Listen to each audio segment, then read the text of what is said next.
Olá, vamos aqui à nossa live, vamos hoje? Olha, hoje o papo é sobre o quê? Coração, né? Coração com um médico cardiologista maravilhoso, Cláudio Domênico. Ele é diretor oncológico do departamento do Hospital Procardíaco, do departamento de cardiologia. E é também um homem que escreve muito bem, porque ele já lançou livros e vai lançar um segundo livro agora, chamado Escolhas e Renúncias. E nesse momento agora, o que a gente mais teve que fazer, né, gente? A gente teve que fazer essa opção na nossa vida de tantas escolhas e tantas renúncias, na verdade. E o coração é aquela bomba que bate no nosso peito e que está sempre nos dando um pouco a nossa direção, o nosso termômetro emocional, né? Quantas vezes a gente diz, nossa, meu coração disparou, meu coração quase parou, pulou do peito de tanta emoção. O coração realmente é, né, uma referência dentro da gente para muitas situações da nossa vida. Antes de eu chamar o Cláudio Domênico, deixa eu ver quem está aqui. Rosa Pinheiro, Edivaldo, Maria Terra, Luca Fonseca, Flávia Silva Macedo, Sandy Kamitzer, Arquitetura Interiores, Filon Tapas, Sumaya Shahad, Tereza Saira. Oi, Tereza. Brau Batista, enfim, estão chegando várias pessoas já, Vânia Amaral, muitas outras. E eu vou já chamar o Cláudio Domênico, que tenho certeza vai poder nos dizer coisas muito interessantes sobre o coração, não só sobre a questão da prevenção, mas também dessa saúde comportamental de que a gente tem para tratar bem o nosso coração, não é? Todo mundo tem que tratar muito bem o coração. Então vamos, Kátia Avilés, essa querida amiga também está aqui. Vamos chamar o Cláudio. Deve estar entrando já. Oi, Cláudio. Oi, Márcia, boa tarde, quase boa noite. Pois é, quase boa noite. Pois é. Ô, Cláudio, é um prazer enorme ter você aqui. Eu estava falando como o coração é tão importante, né, na nossa vida, que é um referencial das nossas emoções, não é, Cláudio? É verdade. Eu brinco muito com um professor, amigo meu de neurologia, que ele fala que o cérebro é mais importante, que o cérebro comanda tudo. Eu falei, mas o símbolo do amor, o amor é que move o mundo, é o coração. Ninguém põe um símbolo de... Assim, o coração é o símbolo do amor, que eu acho que talvez seja um dos elementos mais importantes na vida do ser humano, né? O coração é muito importante, né? Um órgão nobre. E se o cérebro parar, o coração continua batendo, mas se o coração parou, morre todo o corpo. Então temos que cuidar bem do nosso coração, não é isso? Com certeza. E, aliás, o tema da nossa live é prevenção, mas eu sei que a gente tem vários assuntos paralelos que a gente vai falar sobre essa questão toda do coração, né, Cláudio? Porque nós vivemos num mundo de muito estresse, né? Agora, com essa questão da pandemia, as pessoas recolhidas. Então, como é que a gente controla tudo isso e sem afetar o nosso coração, para fazer assim, uma prevenção para que a gente viva bem, né? O estresse, tem um livro de uma psicóloga muito conhecida que lida com estresse, chamado Marilda Lipp. O livro se chama O Estresse Está Dentro de Você. O estresse depende muito também de como você joga aquela situação para dentro de você. Você pode ter um casal que está preocupado com o filho não chega em casa, porque deu um carro e o filho demora a chegar, e um não dorme, fica roendo unha, e o outro dorme tranquilo. A situação é igual para os dois amam o filho, um quer talvez colocar o filho numa redoma de vidro e o outro entende que o filho tem que viver nesse mundo. Não tem jeito, viver implica em riscos. Hoje eu recebi de uma filha que mora em Londres, foi publicado hoje no The Guardian, uma sigla que está muito na moda lá agora, chamado fogo. Mas não é o fogo do nosso Botafogo. Fogo significa fear of going out, medo de estar saindo. A gente tem visto nessa pandemia as pessoas com muito medo, assim, não fazem absolutamente nada. A pandemia trouxe muita incerteza, trouxe muito medo, trouxe muita renúncia. Depende de como cada um está lidando com essa situação, como está jogando para dentro de si, e o que pode ser feito o que depende da pessoa, o que ela tem que se sentir culpada ou não. O professor Adib Jatene sempre falava, o aborrecimento mata, e mata mesmo, o estresse mata. Trabalhar não faz mal para ninguém, mas se você trabalhar pouco, 2 horas, e estiver aborrecido, aquilo faz mal. O estresse realmente Tem uma condição na cardiologia que é chamada de síndrome do coração partido, de Broken Heart Syndrome, que o nome técnico é Takotsubo, que as pessoas chegam aos hospitais com dor no peito, eletro de infarto, enzimas alteradas, o ecocardiograma parece um infarto, vai ao cateterismo e as coronárias estão normais. Aquilo é um espasmo, aquilo é um fechamento, não há obstrução nas coronárias. E essa condição é mais comum nas mulheres do que nos homens. Eu acho que existe uma razão para isso? Existe uma razão de ser mais comum nas mulheres? Será que as mulheres são mais ligadas ao coração? Falando do ponto de vista psicológico e emocional. Existe sim, Márcia. As mulheres, elas têm uma proteção pelos hormônios femininos, pelo estrogênio, até uma certa idade.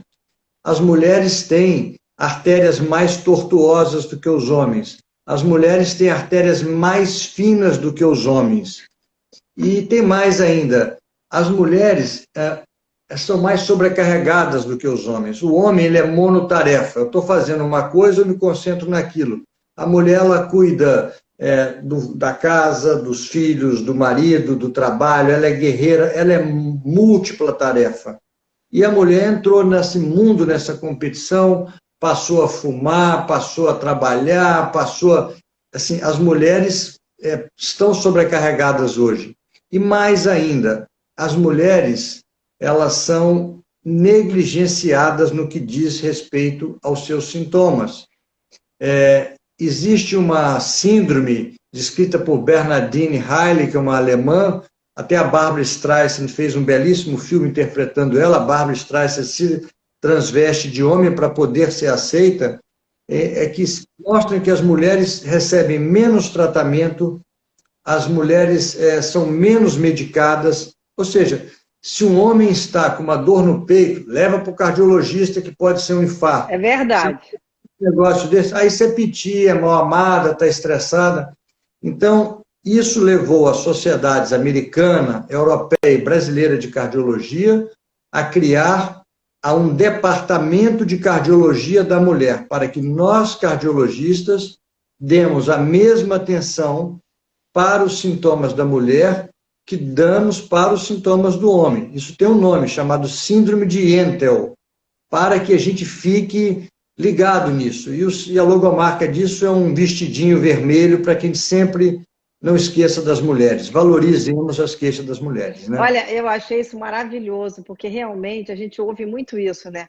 Ah, ela está estressadíssima, isso aí não é nada. E quando é uma questão masculina, a mulher já fica desesperada, todo mundo quer levar a pessoa realmente para ter uma assistência mais, né, eficaz. E como é que a gente pode, como mulher, identificar que o que ela está sentindo realmente é um problema cardíaco, Cláudio?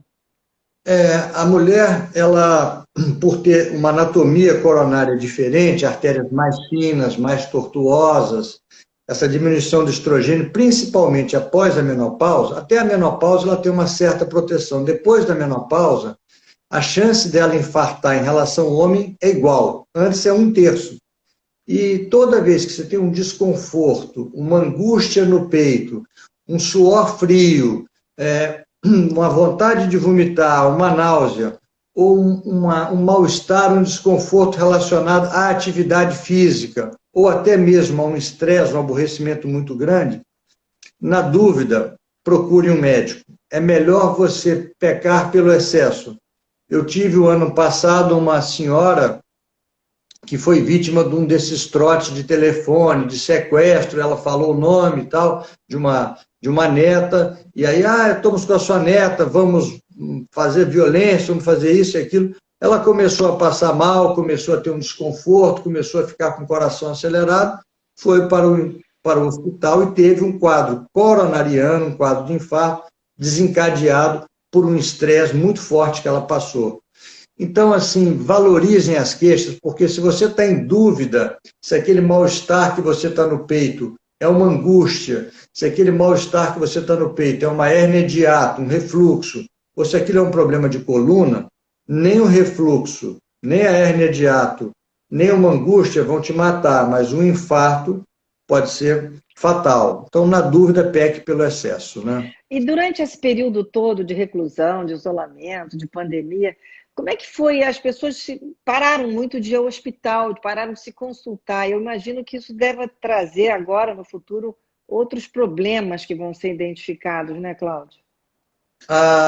Tem pesquisas muito interessantes nesse assunto, mostrando que a morte por doença, por câncer, por doença oncológica no Reino Unido, aumentou em 20% durante a pandemia, ou seja, as pessoas não saíam para fazer o diagnóstico. Quem tem um câncer de mama, ou quem tem um câncer de intestino, ou um câncer de próstata, aquilo não mudou com a pandemia ou não, só que houve um retorno para esse diagnóstico, né?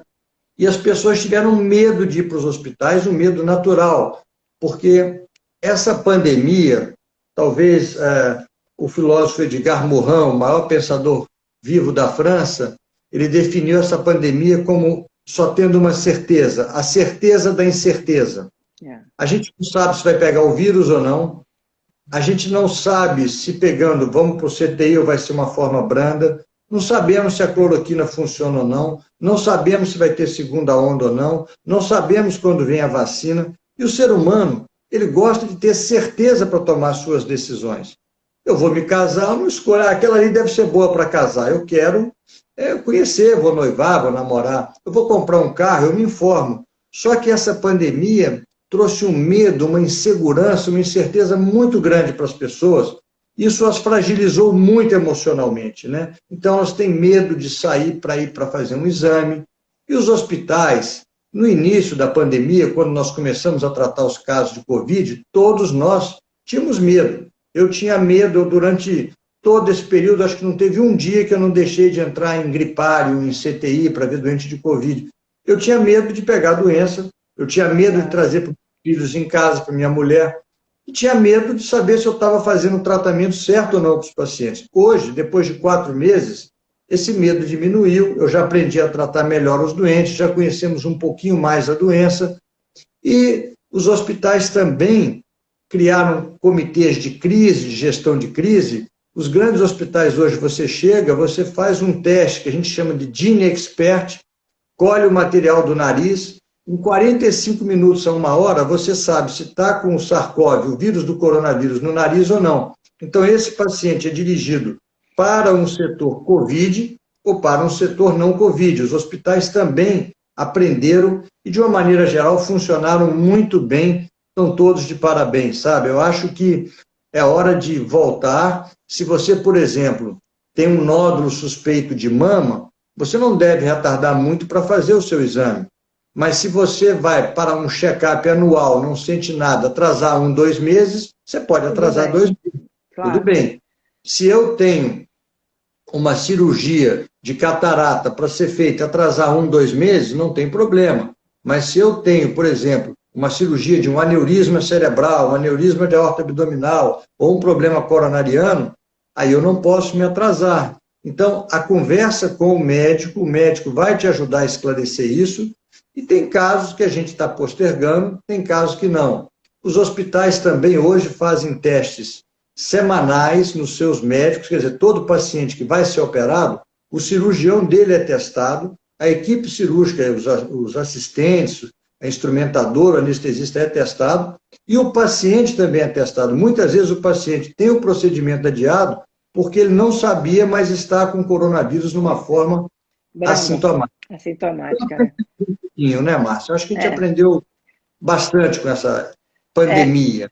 Eu acho que do início para cá, né, Cláudio, está sendo uma diferença muito grande, né, desse entendimento do que foi o coronavírus, do que é o coronavírus, né? As pessoas ainda têm receio porque ficam com medo. Será que eu tive uma vez e vou pegar de novo? Quanto tempo demora a minha imunidade? Ainda tem muitas perguntas no ar, né? E questão, como você falou aí, da vacina, que a gente ainda não tem a certeza absoluta de quando isso tudo vai estar realmente, né, vamos dizer, expandido na população. Eu acho que essa pandemia, além da incerteza e do medo, ela trouxe para a gente uma coisa que a gente estava meio esquecido, que é a renúncia. O mundo moderno hoje, ele nos dá uma multiplicidade de escolhas enorme. Você antigamente ia comprar uma televisão, um carro, ou ia no mercado, não tinha um telefone, não tinha muitas marcas, muitas opções. Hoje sempre é fácil viajar, é fácil comprar as coisas, só que esse mundo da pandemia nos ensinou a renunciar. Me tirou o direito de ir e vir, a liberdade de ir e vir, me tirou o direito de abraçar, me fez renunciar, muitas vezes, ao direito de despedir dos nossos mortos, dos nossos queridos, e a gente vivia um mundo de muita escolha, mas essa renúncia vai culminar em vitória. Toda vitória passa por períodos de renúncia. E todo período ruim, assim como todo período bom, passa, ou seja, os bons momentos das nossas vidas passam, mas os maus momentos passam. Então, é só ter um pouquinho mais de paciência, talvez aí até o final do ano, que eu acho que as nossas vidas vão voltar ao normal. Eu tenho muita esperança, muita fé nisso, né?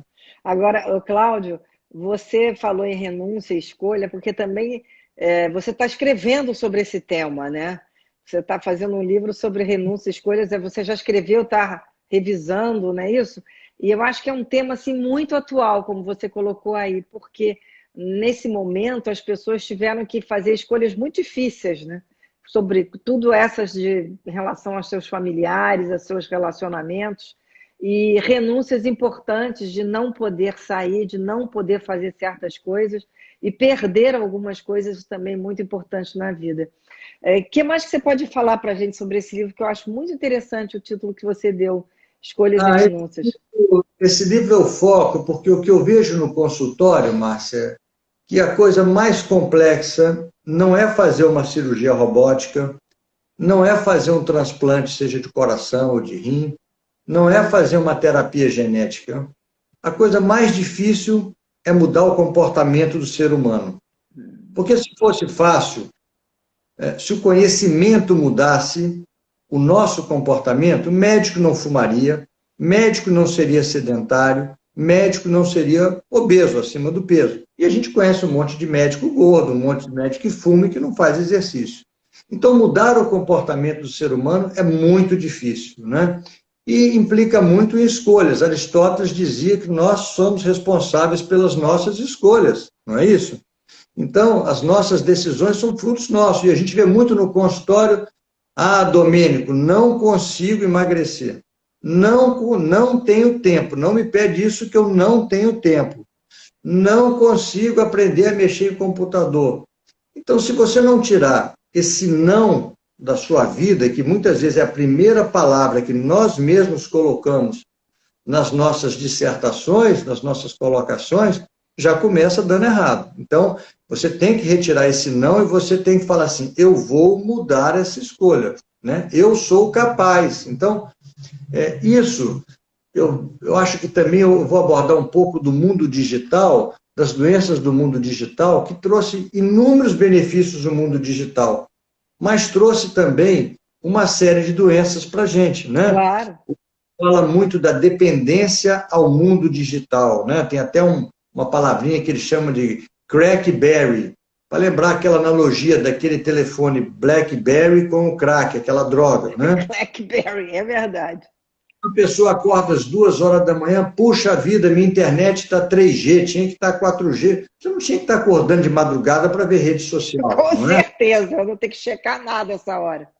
Tem que checar na hora de dormir, não é? Segunda coisa que a gente chama de FOMO, Fear of Missing Out. A pessoa não está participando de tudo, se ela não estiver vendo aquilo tudo. Isso gera muito estresse. As pessoas se comparam muito. E isso é muito ruim, né? Tem um livro muito interessante chamado da Ellen Russell, uma jornalista inglesa, sobre o jeito dinamarquês de ser feliz. Por que a Dinamarca é um país tão feliz? Os países escandinavos são os países mais felizes do mundo, sempre estão no topo. Noruega, Finlândia, Suécia, estão sempre entre os 3 ali revezando, né? Uma das coisas é não se comparar. Se você não se comparar, é muito bom. Mas a rede social, muitas vezes, nos leva sempre a estar comparando, né? A pessoa posta uma imagem bonita numa praia, uma imagem bonita numa situação, aí fala, puxa vida, o mundo todo está feliz e o problema está em mim, eu estou infeliz. Então, assim como trouxe muitos benefícios à tecnologia, ela pode trazer malefícios. Tem um colega que definiu isso muito bem, que é o Flávio Alvim, um cardiologista, eu gosto muito dessa frase dele. Eu escutei ele falando, acho que é dele essa autoria, que ele diz que como é que você sabe se uma tecnologia é boa ou não? Se ela te traz tempo, ela é boa. Se ela te toma tempo ou saúde, ela é ruim.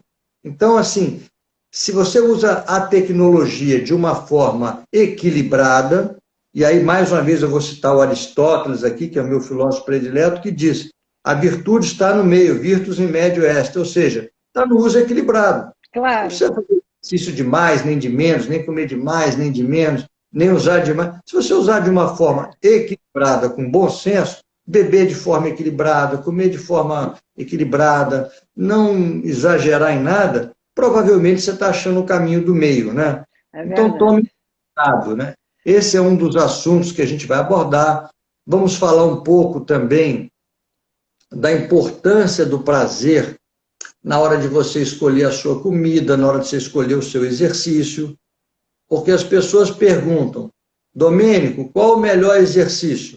Talvez seja a natação, porque uma criança de 1 ano pode nadar e um senhor de 100 anos pode nadar. E não tem impacto, e não tem impacto nenhum.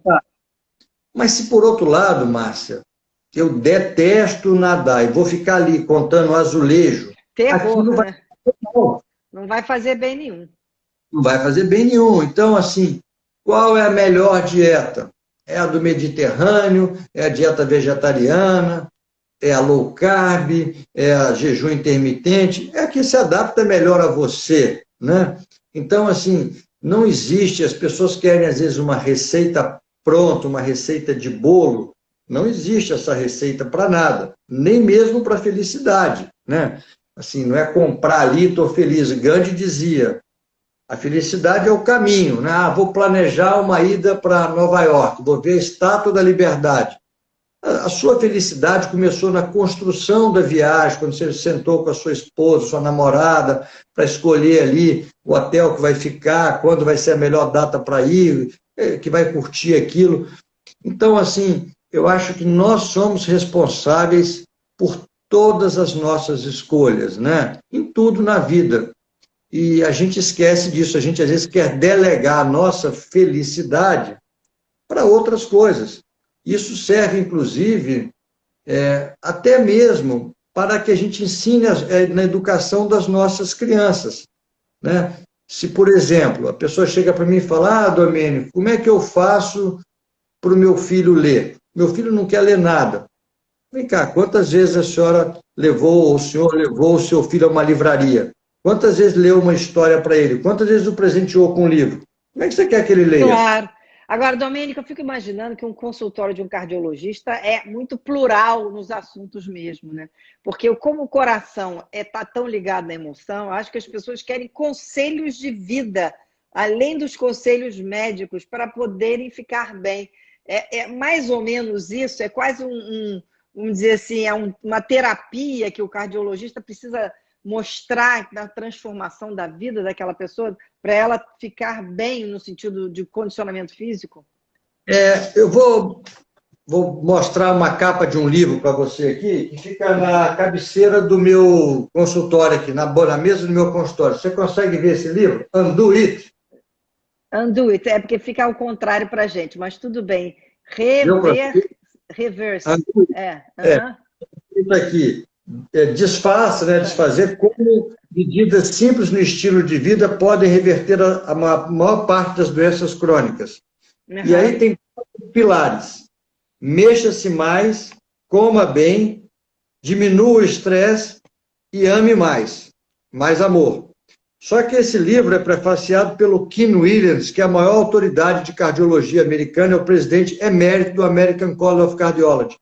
Só que os cardiologistas não falavam de amor, não falavam de estresse. Então, hoje, assim, nós cardiologistas sempre fomos treinados e preparados nas escolas, nos congressos, para falar de colesterol, de glicose, de hipertensão, de obesidade, de sedentarismo, de tabagismo. Nunca fomos preparados para falar de humor, hobby, perdão, solidão.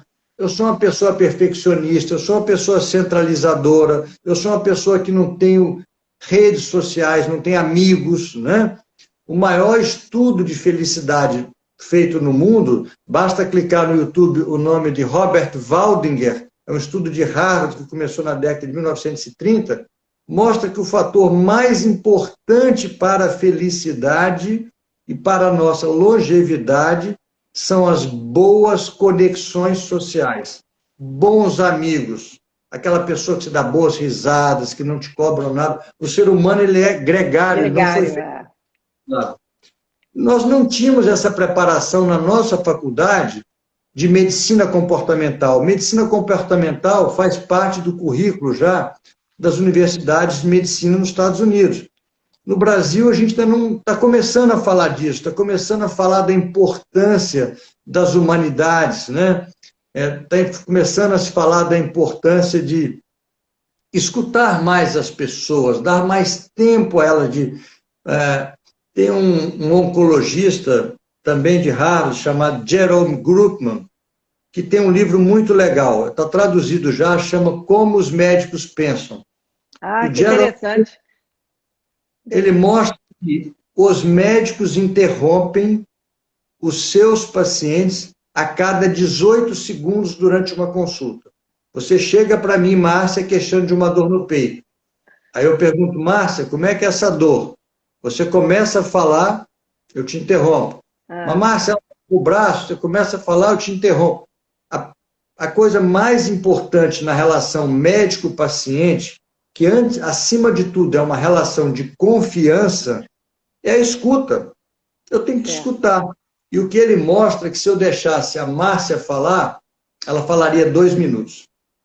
Então, assim, nós temos que escutar mais os nossos pacientes, nós temos que ser mais, tocar mais, lembrar que ao tocar uma outra alma humana, sejamos apenas uma outra alma humana, o que dizia Jung, né? Ou seja, ao tocar uma outra alma humana, seja apenas uma outra alma humana. Esqueça a tecnologia naquele momento, esqueça tudo, né? Escute-a, né? Eu acho que essa questão de escutar é tão importante hoje em dia em todos os setores, mas principalmente quando uma pessoa vai numa consulta médica, que ela está ali não só por um problema físico, mas muitas vezes por uma questão que aquele problema físico está levando ela a um estresse emocional muito grande, a uma preocupação, a um medo, a uma angústia. E se ela consegue se relacionar com o seu médico, falando exatamente o que é que ela está sentindo e sabendo que ele está ali inteiramente ouvindo, vai fazer a maior diferença, até para ela poder dizer exatamente o que sente e para perceber e sentir que aquele médico, aquele profissional está realmente interessado nela. Eu acho que essa questão da rapidez dos contatos humanos e como se fazia muito antigamente, que era uma coisa muito mecânica, realmente é importante que isso tenha ficado para trás, né? É bonito quando a gente vê isso, você falando, Domênico, porque faz uma coisa meio holística, né? Você está tratando não a doença, mas a pessoa. E essa é a grande diferença, eu acho, que nessa medicina, vamos dizer, atual, que as pessoas entendem que estão tratando a pessoa e não uma doença. Olha, eu vou te mostrar aqui um tokenzinho que fica na minha mesa. Isso aqui é considerado o pai da medicina moderna. Você acabou de citar ele, William Osler. Está escrito aqui, ó, o bom médico trata a doença. O grande médico trata o paciente que tem a doença. Isso, o pai da medicina moderna, William Osler, você acabou de citar ele. Se a gente focar menos na doença e mais no doente, dê tempo dele falar, escutar os seus problemas, né? E quantas vezes, sabe, Márcia, a gente não escuta de forma adequada, escuta com pressa, ou não valoriza como deveria valorizar. Agora, uma coisa engraçada, né? Você está falando, eu estou me lembrando aqui, uma das coisas da telemedicina, da modernidade, foi muito intensificada aí agora com a pandemia, a era digital, é que no consultório nós temos que atender os pacientes de máscara e a gente perde a expressão facial deles. Pois é. As vantagens da telemedicina é que quando eu atendo ele por uma plataforma digital, seja Zoom, Google Meet, qualquer uma dessas, eu estou vendo a face dele, eu vejo a expressão dele. nesse momento de pandemia, com as máscaras, a gente perdeu um pouco dessa expressão facial. Interessante isso também, né? E é importante, né? Porque eu acho que você vendo a expressão facial, talvez você consiga identificar alguns detalhes importantes daquela narrativa, né, Domênico? Com certeza, com certeza. Outra coisa também que eu acho que é importante falar é que a gente está sempre procurando. A tecnologia tem um apelo muito grande, sabe, Márcia? A tecnologia, falar de uma máquina nova, falar de um exame novo, falar de um teste novo, isso mexe com a gente.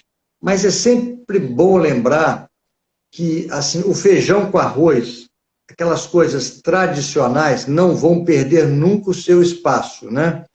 E aí eu vou citar aqui algumas coisas para você. Eu não sei se a conexão caiu, você está me ouvindo? Eu estou te ouvindo, mas sua imagem congelou.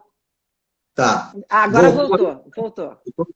Então, eu estou falando das coisas primordiais em prevenção, e tem um trabalho muito antigo, de 2009, feito na Alemanha, com 23 mil participantes. E eles foram acompanhados durante quase 8 anos, numa cidadezinha chamada Potsdam, perto de Berlim. E eles analisaram 4 fatores. Nunca fumou, a pessoa nunca fumou, a pessoa caminhava ou fazia alguma atividade física, bicicleta, 3 horas e meia por semana, meia hora por dia. Tinha uma dieta saudável, um prato colorido. Hoje, a dieta saudável significa que você come fibras, legumes, um prato, folhas, frutas, bem colorido. E tinha um índice de massa corpórea abaixo de 30. Quem tinha esses 4 fatores tinha uma menor incidência de câncer, diabetes, infarto e derrame. Isso eu estou falando de coisas simples. Não ser gordo, não fumar, se alimentar adequadamente e caminhar ou se exercitar meia hora por dia, pelo menos. Então, a gente tem que pensar em coisas que a gente possa atingir a população como um todo, globalmente falando, pensando na saúde do planeta, né? Porque tem algumas coisas que são, às vezes, muito difíceis de fazer ou que a gente não pode interferir. Nós temos que falar, por exemplo, hoje em dia, de poluição. Uma das poucas coisas, entre aspas, eu não gosto de falar que a pandemia trouxe coisa boa, mas uma das coisas que a pandemia nos fez ver de uma forma diferente foi a poluição. Diminuiu muito a poluição do mar, diminuiu muito a poluição nas ruas, diminuiu muito o número de carros. O ano passado, no Congresso Europeu de Cardiologia, em Paris, foi mostrado que, pela primeira vez, a poluição vai matar mais do que o tabagismo. 800 mortes na Europa por poluição. E o principal país poluidor é a Alemanha. E no Brasil, o professor Paulo Saldiva, da USP, uma grande autoridade em poluição, mostrou que estar na grande São Paulo, dentro de um carro, com ar-condicionado ligado, vidro fechado, durante 1 hora, significa estar fumando 5 cigarros por dia. Nossa. Aí a pessoa tem um infarto, a pessoa tem um AVC, um derrame, ou tem um câncer de pulmão e fala, mas como? Eu nunca fumei. Você acha que nunca fumou?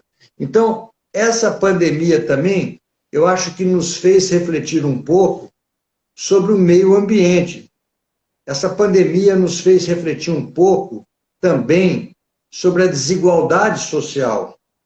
Porque esse ano Parasitas ganhou o filme de melhor Oscar, né? Do Oscar. Grande filme. Não é isso? Grande filme. Um grande filme. O vírus é democrático, porque ele pega rico, pobre, branco, chinês, amarelo, japonês, pega todos. Mas o tratamento, infelizmente, não é democrático.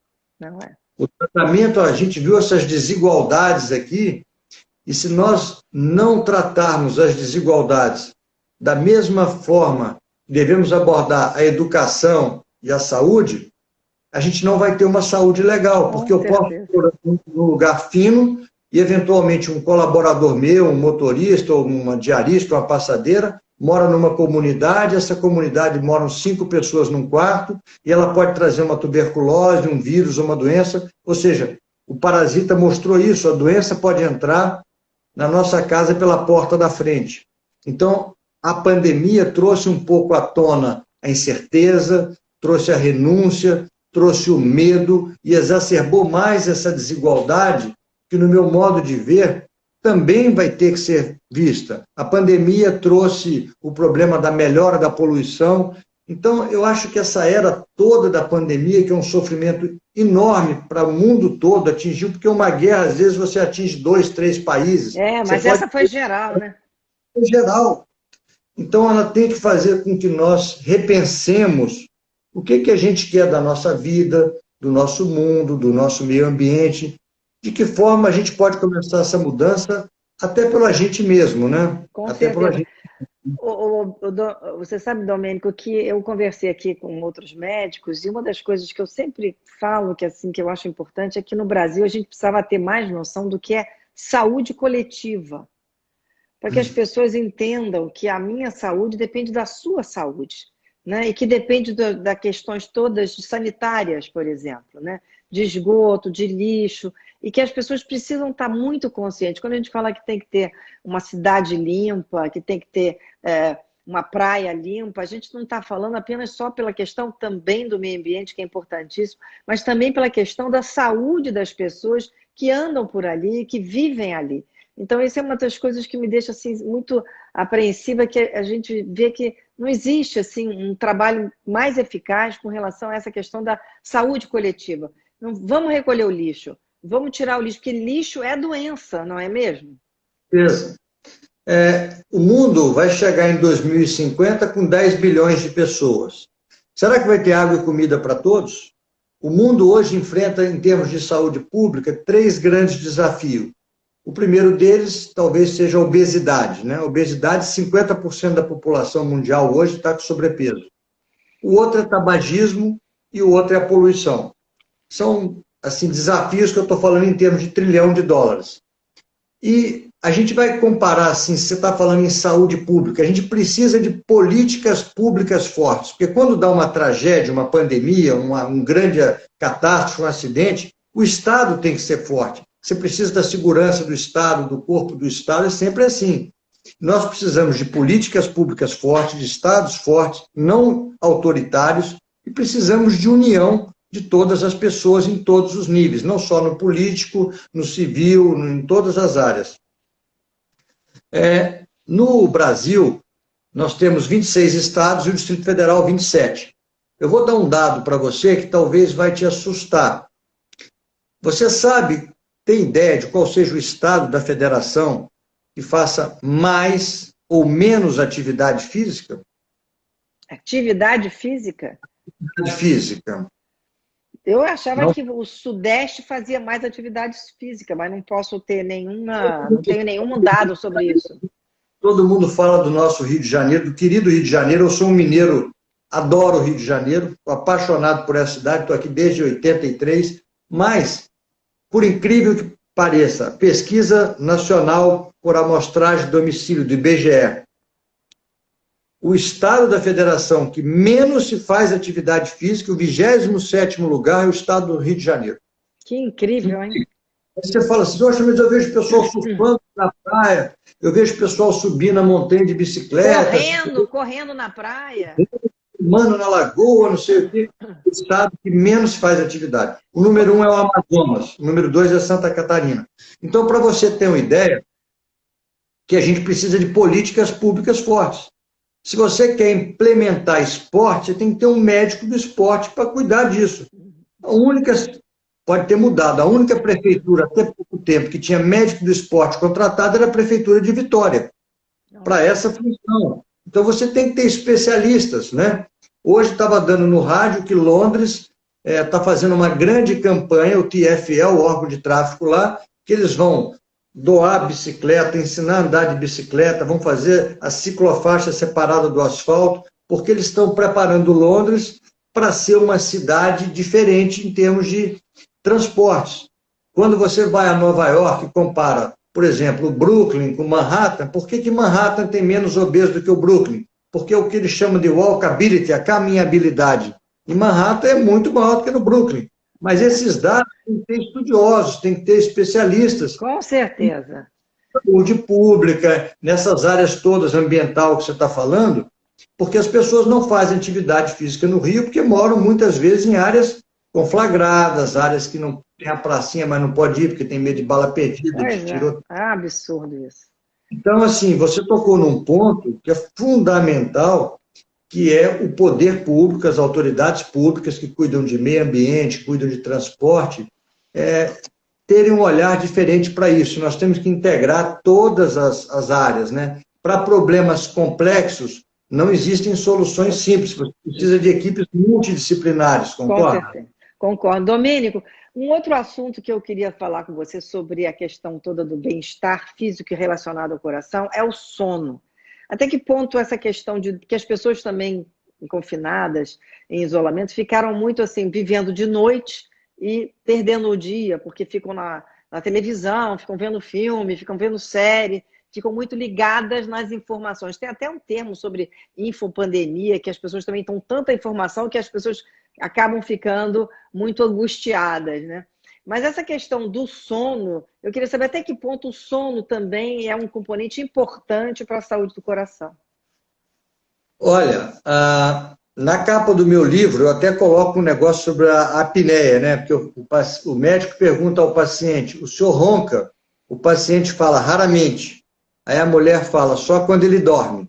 Ou seja... Só quando ele dorme.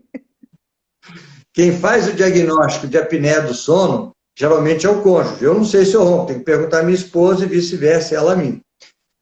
O Paul Dudley White foi um dos mais famosos, talvez o que mais publicou na história da cardiologia americana. Ele tinha uma receita que era o segredo da longevidade dele. Durma mais, coma menos e caminhe mais. Isso tem 50 anos e está atual. Não se sabe ao certo a quantidade de sono que é necessário para cada um. Cada um tem um relógio biológico. Mas acredita-se que menos de 5 horas e meia de sono por noite, a Dalva Poiares, que é do Instituto do Sono em São Paulo, fala sempre sobre isso, parece que abaixo de 5 horas e meia de sono por dia, você entra naquela categoria de privação de sono, que a gente chama de sleep deprived. E aí começam os problemas, né? O importante, em primeiro lugar, não é só a quantidade, mas a qualidade do seu sono. E para a gente dormir bem, a gente passa cerca de 1/3 da nossa vida na cama, começa fazendo a higiene do sono. Os grandes especialistas em sono hoje falam que a regra número 1 é usar o despertador, usar o relógio, não mais para lembrar da hora de acordar, é para lembrar da hora de se afastar da tela. 1, 2 horas você se afasta dessas telas que emitem luminosidade, que diminuem a produção de melatonina. Então, tablets, celulares, computadores, televisão, se afasta. Segundo, não vai discutir a obra com a esposa de noite, não vai encher a cara, não vai beber de noite, não vai ver filme de violência, não vai ficar vendo notícia ruim. De noite você toma um chá de cidreira, de camomila, de hortelã, que delícia. Com a esposa, leia um romance, vê uma comédia. Vê uma comédia, ouve música. Isso aí, vai ver o filme do Charlie Chaplin, você vai dormir bem. Então é um negócio que te relaxa. Então, as pessoas chegam em casa, querem ficar lendo uma revista, eu não vou dar nome de economia, querem ficar vendo um programa que só está passando notícia ruim, tomam café, bebem muita água, acordam 3, 4 vezes à noite para ir ao toalete fazer pipi. Ou seja, a sua arquitetura do sono está toda desmoronada, né? E a bebida, na pandemia, a gente viu que as pessoas engordaram um pouco e beberam um pouco mais do que deveriam. E a bebida, ela induz a um sono, mas a um sono mais agitado, de pior qualidade. Então, tem que tomar cuidado, a gente tem que se cuidar muito do nosso sono. Tem gente que precisa de 7 horas, tem gente que precisa de 8 horas, mas na pandemia é muito importante você manter rotinas. Então, não pode sair de casa, mantém a hora de dormir, a hora de acordar, tenta fazer o seu exercício em casa, senta no computador para escrever ou para trabalhar como se estivesse fazendo o teu trabalho, mantenha mais ou menos as horas regradas das refeições, manter a rotina ajuda a gente a ter um bom sono também, né?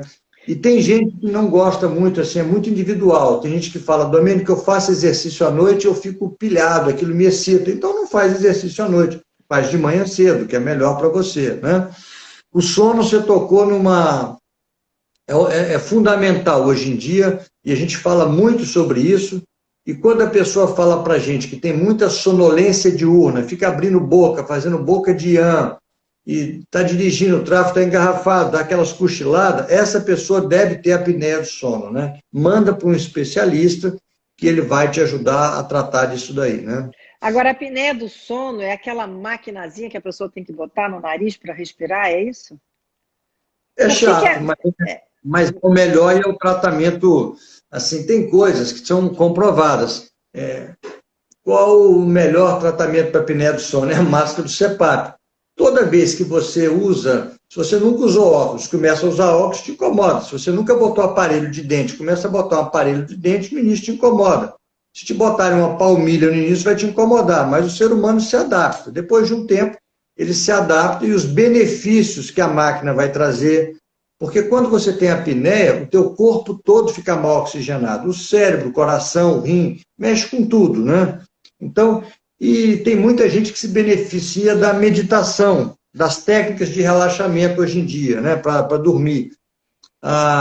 Tem uma prêmio Nobel de Medicina, chamada Elizabeth Blackburn, escreveu um livro sensacional chamado O Segredo Está nos Telômeros. Você imagina um cadarço, o cadarço tem aquela pontinha dura que você usa para passar no furinho, no buraquinho do sapato. Aquilo é o telômero, é a ponta do cromossomo. A Elizabeth Blackburn ganhou o prêmio Nobel porque ela provou, por exemplo, que a meditação faz com que esse telômero se encurte mais devagar e você viva mais.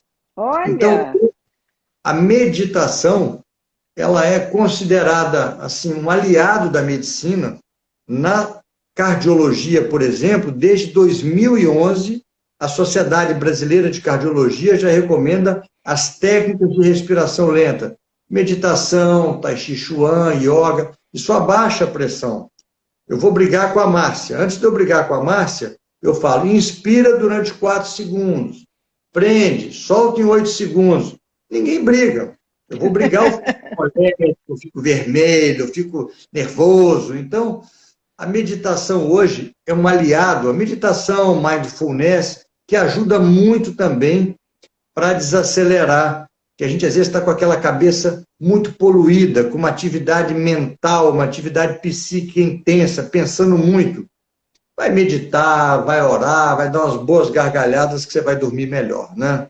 Eu acho Domênico, uma vez eu fiz um especial sobre o poder da dança e o coração, mostrando que a dança também era assim, um fator de desestressar muito as pessoas e que era bom para o coração.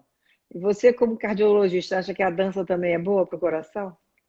Olha, eu sou um péssimo dançarino, mas eu tenho a minha esposa que o diga, mas eu vou te dizer uma coisa, Márcia.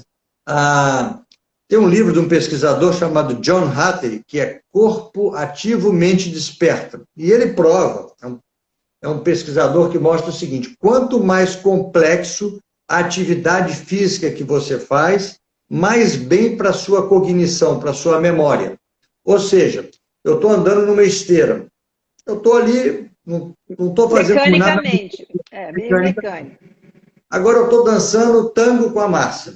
Eu tenho que ver o passo da Márcia, tenho que escutar a música, o movimento, tem hora que eu acelero, diminuído. Ou seja, quanto mais complexo é um esporte, eu estou jogando futebol, eu tenho que prestar conta no back, se o back vai me pegar ou não, eu tenho que ver se o juiz, eu tenho que ver se eu estou impedido, eu tenho que ver para quem eu vou passar a bola. Então, hoje a gente sabe que as atividades físicas mais complexas melhoram ainda mais a nossa cognição. Eu não tenho a menor dúvida que a dança, a música, o cinema, toda a literatura... Quando você está imerso num livro, eu sempre falo da leitura, né? Talvez uma das maiores autoridades do Brasil nessa área de cognição, o professor Ivan Izquierdo, do Rio Grande do Sul, ele fala que as 3 melhores coisas para a nossa memória são a primeira, ler, a segunda, ler e a terceira, ler. E as pessoas hoje estão lendo muito pouco. Quando eu pergunto assim, me fala o último livro que você leu, o nome, não, doutor, eu leio o jornal todo dia. Não tem nada contra o jornal. Mas quando você pega um jornal, você lê, o dólar caiu, o dólar subiu, o Flamengo ganhou, o Flamengo perdeu, você não trabalha aquela informação. Quando você está lendo um livro, você está na página 80, tem que lembrar do personagem na página 30. Aquilo trabalha a sua memória. E aquilo, de certa forma, você não consegue ler pensando em mais nada. Então, a leitura, como você falou, a dança, que você tem que pensar só naquele momento da dança, é quase que um mindfulness. É quase que um mindfulness, é uma atenção plena, que senão eu não vou conseguir dançar com você. A dança, você lembrou, uma coisa sensacional, muito bacana, né? Eu fico imaginando assim que quem trata, como você, né, de problemas cardiológicos e lida com tanta gente, que você deve fazer alguma coisa também para você poder extensionar, né? O que você faz, ô Domênico? Você medita? Estou achando que você medita, que você falou bastante aqui na meditação. Eu vou contar assim, depois a minha esposa pode confirmar. Para dormir bem, não tem uma noite que eu não veja uma comédia. Eu entro muito assim, bobeira, filme de Charlie Chaplin, filme do Gordo e Magro, uma besteira, aquelas besteiras que você não tem que pensar para rir. Para dormir, eu sempre vejo uma coisa dessa. Segundo, que me ajuda muito, é atividade física. Pelo menos 5 vezes por semana eu faço uma atividade física. Eu gosto de pedalar e de remar, são os 2 esportes que eu faço. O remo está meio prejudicado porque a lagoa está fechada. Em agosto nós vamos voltar a remar na lagoa. Eu não sou um grande remador, eu sou um remador amador, aprendi a remar tarde, mas o remo me trouxe o medo de virar na lagoa. Quando você vira na lagoa, é uma sensação muito ruim, eu já virei. Você fica com aquele baixinho de cabeça para baixo, você tem que soltar seu pé para sair. Então você, para remar, você tem que se concentrar. É o único esporte que você faz de costas. Então eu estou olhando para frente, o barco indo para trás. Eu tenho que concentrar. Aquilo já é uma hora que eu me sinto muito relaxado. Tenho grandes amigos ali, um ambiente muito saudável. E encontrei no ciclismo, eu acho que o Rio de Janeiro, eu posso falar, porque eu não sou carioca, é uma das cidades, para mim, a mais bela do mundo. Porque eu moro em Ipanema, se eu quiser, eu posso ir surfar, eu posso pular de asa delta, eu posso vir caminhar no Jardim Botânico, e eu gosto de pedalar na montanha. Eu gosto de subir a mesa do Imperador o Cristo de bicicleta. Então, subir no meio daquela montanha, daquela Mata Atlântica do Rio de Janeiro, o Rio de Janeiro, aquilo é uma coisa fantástica. Então, ali, eu gosto de subir muitas vezes sozinho, a maior parte das vezes, porque é a hora que eu faço a minha meditação, vou tranquilo, vou lá para cima, né? E fora isso, eu acho que a leitura, eu gosto muito de ler. A leitura, sempre que eu tenho um tempinho disponível, eu me sinto bem lendo. Eu gosto do momento de reflexão, que eu busco ali a minha paz ali, né? É mais ou menos isso, não tem nada muito especial não, sabe? Pois é, mas foi bom. Foi bom ouvir, porque as pessoas precisam entender que tem muitas atividades que elas podem fazer e fazer de uma maneira assim, despretensiosamente, né? Fazer para se distrair, para trabalhar o corpo de uma maneira agradável, né? E que isso é tão importante, a gente tem sempre uma oportunidade, morando em qualquer cidade, a gente sempre pode encontrar um lugar para fazer esse tipo de atividade, né? Essa pandemia, assim, infelizmente ou felizmente, porque prejudicou talvez um pouco o estudo, eu tenho 3 filhos que moram fora, mas 2 pela pandemia vieram para cá, uma ainda está estudando, e talvez atrapalhou um pouquinho o estudo deles, mas deixou eles em casa. E a gente conhece nós 4 em casa, a outra está fora, a gente resgatou um hábito que a gente não fazia há muito tempo, de vez em quando é jogar carta, jogar buraco. Eu acho jogar carta também uma coisa sensacional, entendeu? É bom para a memória, né, também, muito bom. Você joga, fica lembrando o que um pegou, que carta que carta não pegou. E é uma coisa barata, simples, às vezes a gente abre uma garrafa de vinho, a gente gosta de tomar vinho, filho de italiano adora vinho, né? Então, assim, eu acho que isso não tem nada muito sofisticado, não, é isso que a gente gosta de fazer, né? Olha, Domênico, o nosso tempo está acabando. Eu quero te agradecer muito a nossa entrevista. Foi ótima aqui a nossa live. Você falou sobre vários assuntos, deu dicas importantíssimas, esclareceu muitas dúvidas e foi muito bom. Muito obrigada, Domênico. Que bom que você tenha gostado. Eu tenho a agradecer a oportunidade de conversar com você, com seus ouvintes, seus admiradores, né? Dos quais eu também me incluo aqui. E dizer que, assim, eu tenho esperança, tem que ter fé, tem que ter otimismo, que isso tudo vai passar. Vai passar. Né? E a fé é a menor palavra que existe no dicionário. Tem 2 letrinhas apenas, mas talvez seja a palavra mais forte do nosso dicionário. Então, eu acho que é o momento de acreditar, de ter fé, acreditar na ciência, acreditar nas coisas certas, que isso vai passar, e se Deus quiser, em breve vamos poder abraçar as nossas pessoas, em breve vamos poder sair, vamos poder passear, vamos poder visitar as nossas pessoas queridas, né? É isso daí. Agradecer a você mais uma vez a oportunidade. Obrigado. Obrigada, Domênico. Um grande abraço. Boa noite para todos. Obrigado. Boa noite. Gente, foi ótima a entrevista dele. Maravilhosa. Falamos sobre vários assuntos, vocês viram aí.